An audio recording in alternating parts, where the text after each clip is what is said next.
Got an NBA play for some of the later games on the slate today, but just gotta keep recapping the most disastrous week of all time. The worst week for the Cafe we've ever had, just racking up L's, and it absolutely sucks. A mix of some bad plays by us mixed in with some bad luck, and it's just the perfect storm. From what I'm seeing across all social media, it's just been a really weird week. Last night, we're in desperate need of some W's, and we get hit with the worst offensive NFL game of the season. No touchdown scores, a ton of unders hitting. Of course, Stafford didn't get the passing yards. Wouldn't have mattered because Pirtle. Let me talk about Pirtle for a second. Minutes before the game, he's suddenly ruled doubtful because he's experiencing back spasms out of absolutely nowhere. Everything we're reading on Twitter says he's ruled out, not going to play. I'm like, okay, it'll void. And then suddenly, a few minutes into the game, we guess they change their mind and they decide to put him in. And then he proceeds to not get 7 rebounds for the first time this season. That's like the worst case scenario. We would rather he doesn't play and that leg voids, as opposed to the guy we take for rebounds having back spasms right before the game starts and nearly not playing.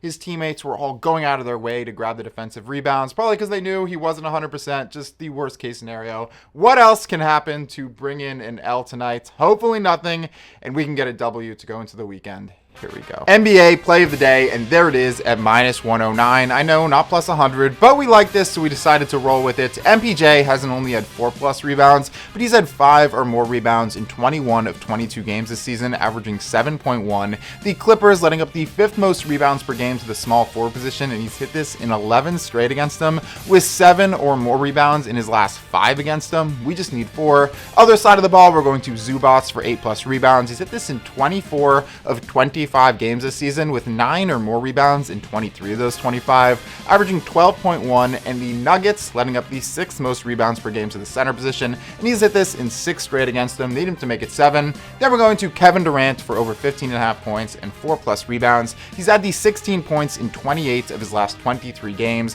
averaging 25.8 on the season, and he's been going off in his last 4 matchups against the Jazz, all 4 matchups since joining the Suns. He's had 31, 39, 38, and 25 points. We just need 16. Suns been struggling without him. They need him to show up for at least 16 points. And he's had the 4 plus rebounds in 20 straight games, 32 of his last 33, with 9, 8, and 8 in his last 3 against the Jazz. Need half of that.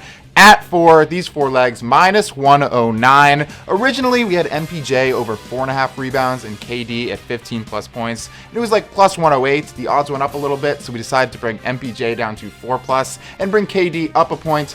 The most comical way to lose to end this week would be if KD ends on 15 points. Oh my God, please, no, we need you to get 16. Hopefully everybody pulls through to turn the week around a little bit, and then we'll go into an NFL Sunday in the afternoon games where we've been pretty on point. Hopefully that continues to go into the weekend with some W's. I'll talk to you guys later.